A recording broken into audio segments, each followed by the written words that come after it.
இன்னைக்கு நம்ம பார்க்க போகிறது த்ரில்லர் ஃபிலிம். இந்த படத்தோட பேர் தி பிளேக். இந்த படத்தோட கதை 1983 அமெரிக்காவில் ஒரு சின்ன டவுன்ல இருந்து ஆரம்பிக்குது. இவரோட பேரு டேவிட். இவருக்கு 8 வயசுல ஒரு பையன் இருக்கான். அவனோட பேரு ஜேக். இப்போ அவனை ஸ்கூலுக்கு கிளப்புறதுக்காக அவனை எழுப்பிட்டு இருக்காரு. ஆனால் அவன் கிட்ட இருந்து எந்த ரெஸ்பான்ஸுமே இல்லை. கொஞ்ச நேரத்துக்கு அப்புறம் கிட்ட போய் பார்க்குறாரு, எந்த அசைவுமே இல்லை. திருப்பி பார்க்கும்போது அவன் வாயிலிருந்து நுரையா வந்திருக்கு. பயந்து போய் ஹாஸ்பிட்டலுக்கு தூக்கிட்டு போறாரு. அங்கே இவரை மாதிரியே நிறைய பேரண்ட்ஸ் அவங்களோட குழந்தைங்களை தூக்கிட்டு வந்திருக்காங்க. யாருக்குமே என்ன நடக்குது அப்படின்னு புரியல. அப்போதான் டிவியில் நியூஸ் போட்டுட்டு இருக்காங்க. உலகம் முழுவதுமே இந்த மாதிரி நிறைய நாடுகளில் 9 வயசுக்கு கீழே இருக்கிற எல்லா குழந்தைங்களுக்கும் இந்த மாதிரி ஏதோ ஆயிருக்கு அப்படின்ற மாதிரி சொல்லிட்டு இருக்காங்க. எக்ஸ்பர்ட்ஸ் கிட்ட என்ன ஆச்சு, எதனால இப்படி ஆச்சு அப்படின்ற மாதிரி கண்டுபிடிக்க சொல்லியிருக்காங்க. ஆனால் பெரிய பெரிய சயின்டிஸ்ட் கூட இது எதனால் ஆச்சு அப்படின்ற ரீசனை கண்டுபிடிக்க முடியல. இதுக்கு எதிராக பேரண்ட்ஸ் எல்லாருமே போராட்டம் பண்ணிட்டு இருக்காங்க. ஆனால் யாரை எதிர்த்து போராட்டம் பண்ணுறாங்கன்றது அவங்களுக்கே தெரியல. இது மாதிரி சில நாட்கள்ல இருந்து வாரம் ஆச்சு, மாதம் ஆச்சு, வருஷ கணக்கே ஆச்சு. இன்னும் அவங்களோட குழந்தைங்க யாருமே நார்மலாக வரவே இல்லை. 1983 பிறந்த 9 வயசு கீழே இருக்கிற எல்லா குழந்தைங்களுமே இந்த மாதிரி பாதிக்கப்பட்டிருக்காங்க. இதனால மக்கள் எல்லாருமே ரொம்பவே பயந்து போயிருக்காங்க. அதனால கவர்மெண்ட் நிறைய சட்டங்களை கொண்டு வராங்க. இந்த குழந்தைங்களை பாதுகாப்பாக பார்த்துக்கிறதுக்காகவும், இதுக்கப்புறம் யாரும் குழந்தை பத்துக்க வேணாம் அப்படின்றதுக்காகவும். இதனால எக்கனாமிக்காக அவங்களுக்கு நிறைய ப்ராப்ளம்ஸ் வருது. இதே டைமிங்கில் அங்கே இருக்கிற எல்லா குழந்தைங்களுக்குமே ஒரு நாளைக்கு 2 தடவை ஒரே டைமிங்கில் வலிப்பு மாதிரி வருது. இது எதனால் வருது அப்படின்றது இது வரைக்கும் யாராலையுமே கண்டுபிடிக்க முடியல. இந்த இன்சிடெண்ட் எல்லாம் நடந்து 10 வருஷம் ஆச்சு. இன்னமும் அந்த குழந்தைங்க எல்லாரும் அப்படியே தான் இருக்காங்க. இப்போ 8 வயசான ஜேக்குக்கு 18 வயசு ஆகுது. டேவிட் தன்னோட பையனுக்கு சாப்பாடு கொடுத்து நல்லா ஹெல்த்தியாக வச்சிருக்காரு. இந்த இன்சிடென்ட்டுக்கு அப்புறம் யாருமே அங்கே குழந்தைங்களே பெற்றுக்கல. அதனால டேவிடோட டவுனில் ஸ்கூலையே இழுத்து மூடிட்டாங்க. அங்கே இருந்த ஜிம்மை ஹாஸ்பிட்டலாக மாற்றுறதுக்கு பிளான் பண்ணிட்டாங்க.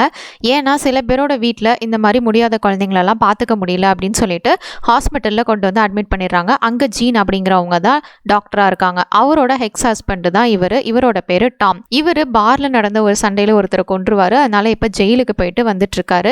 இங்கே இவருக்கு வாழ்றதுக்கு வீடு எதுவுமே கிடையாது. அந்த டைமிங்கில் தான் இவர் டேவிடை மீட் பண்ணுறாரு. சரி கொஞ்ச நாளைக்கு இங்கேயே இருங்க அப்படின்னு சொல்லிட்டு இவங்க 2 பேரும் ஒன்றா தான் இருக்காங்க. அப்போ தான் டேவிட் தன்னோட பையனான ஜேக்கை பற்றி அவர்கிட்ட சொல்கிறாரு. அப்போ டாம் அங்கே இருக்கிற மெடிக்கல் எக்யூப்மெண்ட்ஸ்லாம் பார்த்துட்டு, இவ்வளோ செலவு பண்ணி எல்லாம் பண்ணியிருக்கீங்க, ஆனால் இதனால என்ன பிரயோஜனம், அவனுக்கு எந்த சந்தோஷமுமே இல்லையே அப்படின்ற மாதிரி டாம் சொல்லிட்டு இருக்கான். அப்போ தான் டேவிட்டும் அதை ரியலைஸ் பண்ணுறான். ஆமாம், நான் என்ன பண்ணாலும் அவன் எதையுமே எக்ஸ்பிரஸ் பண்ண மாட்டான் அப்படின்ற மாதிரி சொல்லிட்டு இருக்கான்.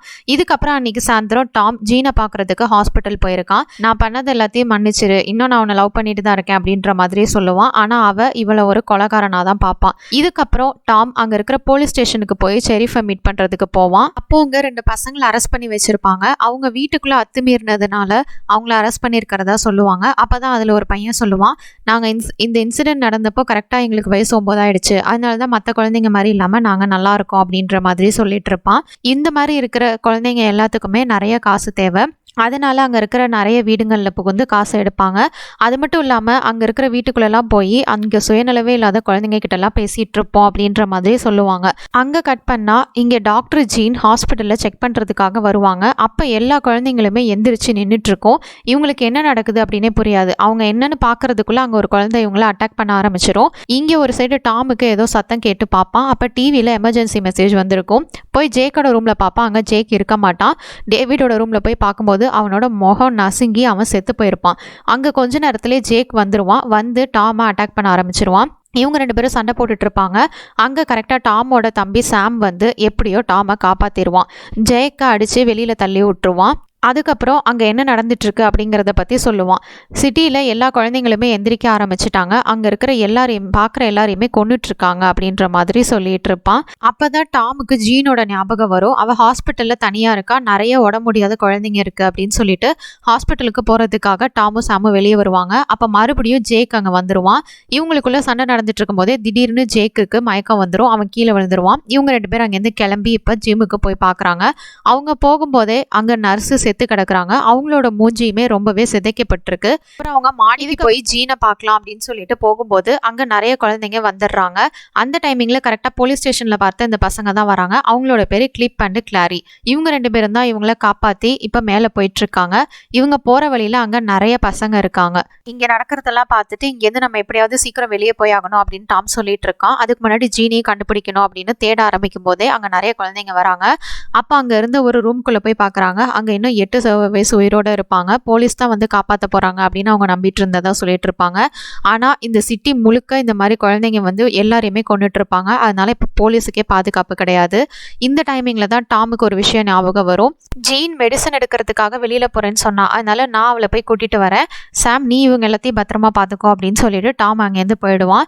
இவங்க இங்கே இருக்கும்போதே அந்த ரூம் கதவை யாரோ தட்டுற மாதிரி இருக்கும். அதனால இவங்க அங்கே மேலே ஒரு லாண்ட்ரி இருக்கும், அது வழியாக தப்பிக்கிறது பார்ப்பாங்க. அங்கே இருந்த பெட்ஷீட் எல்லாத்தையும் கட்டி ஒரு ரோப் மாதிரி எடுத்து அங்கே இருக்கிற எல்லாத்தையும் அவங்க அனுப்பிட்டு இருப்பாங்க ஒவ்வொருத்தராக. ஆனால் மேலேயும் நிறைய சத்தம் கேட்கும், ஏன்னா மேலேயும் குழந்தைங்க இருப்பாங்க, இவங்க எல்லாத்தையும் கொண்டுட்டு இருப்பாங்க. இப்போ மேலேயும் குழந்தைங்க இருக்காங்க, அவங்க போகிற எல்லாத்தையும் கொண்டுட்டு இருக்காங்க அப்படிங்கிறத சாம் தெரிஞ்சுப்பான். இப்போ நம்ம போனாலும் ஆபத்து அப்படின்னு சொல்லிட்டு அந்த பெட்ஷீட்டை கட் பண்ணி விட்டுருவான். கொஞ்ச நேரத்துக்கு எந்த சத்தமுமே இருக்காது. ஒரு சைடு இங்கே டாம் மேலே வெண்ட் மூலயமா போயிட்டு இருப்பான். அப்போ ஒரு குழந்தை அவனை அட்டாக் பண்ணுறதுக்கு வந்துடும். அப்போ கரெக்டாக ஜீன் தான் வந்து அவனை காப்பாற்றுவா. எப்படியோ இவங்க 2 பேரும் அது வழியாக தப்பிச்சு சாம் இருக்க பிளேஸ்க்கு போய் பார்த்தா அங்கே சாம் மட்டும்தான் இருப்பான். மற்ற எல்லாருமே அங்கே இறந்து போயிருப்பாங்க. இதை கேட்டுட்டு ஜீனுக்கு ரொம்பவே மூட் அப்செட் ஆயிரும். ஏன்னா அவங்க எல்லாருமே இவளுக்கு ரிலேஷன் மாதிரி தான். எப்படியோ டாம் அவளை சமாதானப்படுத்தி அங்கேருந்து கிளம்பி வருவாங்க. அப்போ அவங்க கிளாரோட ஜாயின் பண்ணிப்பாங்க. இவங்க எல்லாரும் இறங்கி வந்துட்டு இருக்கும்போது அங்கே இருந்த போலீஸ் டக்குன்னு கிளாரை பார்த்துட்டு அட்டாக் பண்ண பார்ப்பாரு.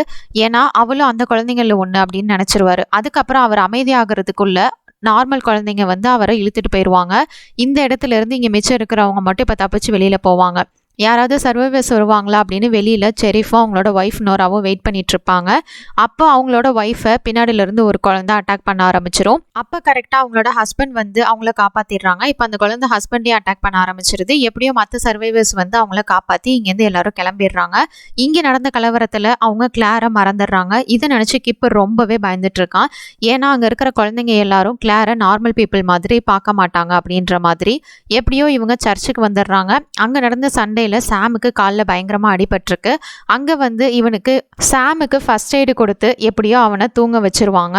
இதுக்கப்புறம் டாம் அந்த சர்ச்சில் வேற யாராவது இருக்காங்களா அப்படின்றத பார்க்கறதுக்காக போவார். அவர் அப்படி பார்த்துட்டு இருக்கும்போது திடீர்னு ஒரு குழந்தை வந்து அவனை அட்டாக் பண்ணிடும். அந்த குழந்தைய இவன் எப்படியோ மடக்கி பிடிச்சிருவான். அது வேற யாரும் கிடையாது, இந்த போலீஸோட பொண்ணு தான் அது.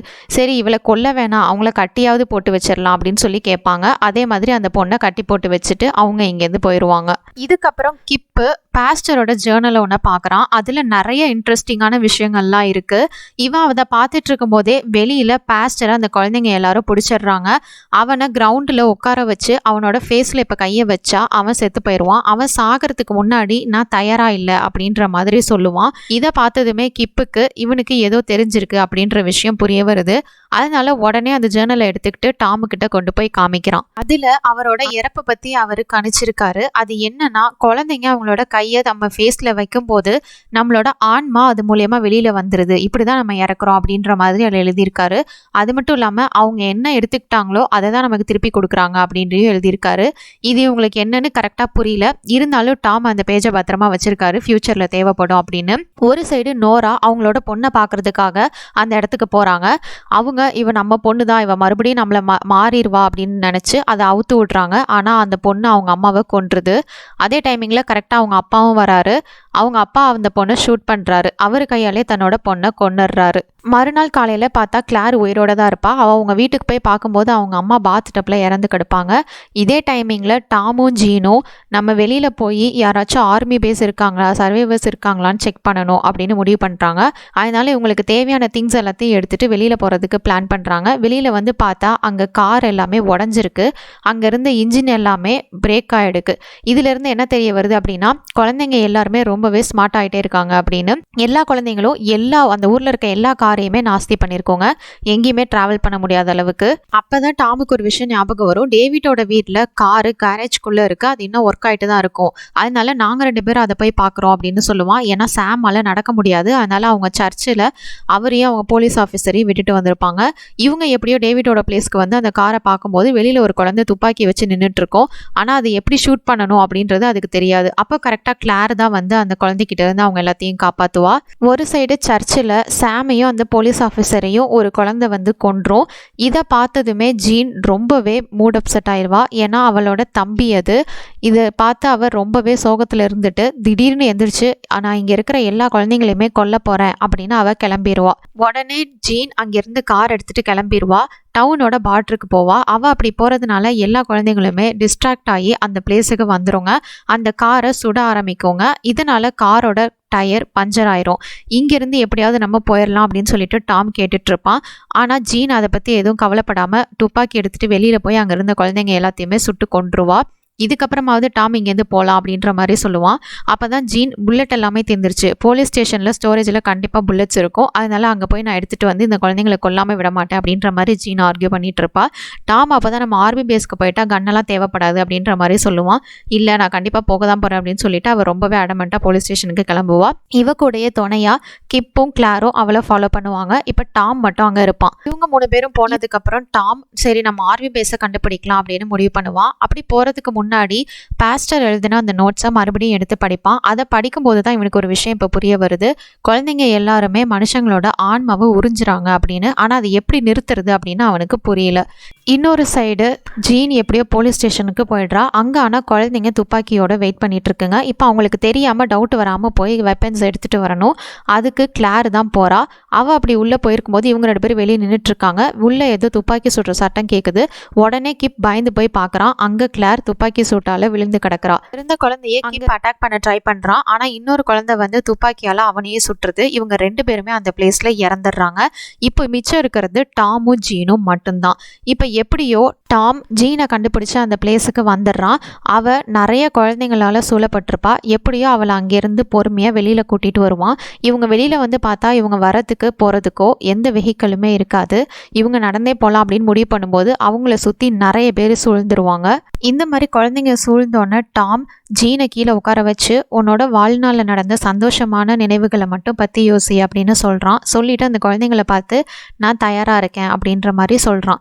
இதிலிருந்து அவன் என்ன புரிஞ்சுக்கிட்டான் அப்படின்னா நம்ம என்ன எமோஷன்ஸை வெளிக்காட்டுறோமோ அதே தான் குழந்தைங்க நமக்கு திருப்பி கொடுப்பாங்க. நம்ம பயந்தா அவங்களும் பயப்படுவாங்க, நம்ம கோவப்பட்டா அவங்களும் கோவப்படுவாங்க. இந்த மாதிரி தான். இதுக்கப்புறம் ஜீன் கண்ணை திறந்து பார்க்கும்போது அவளை சுற்றி யாருமே இருக்க மாட்டாங்க. இங்கே கட் பண்ணால் அவள் அடுத்து கண் முழிச்சு பார்க்கும்போது பாஸ்டரோட நோட்டு தான் படிச்சுட்டு இருப்பா.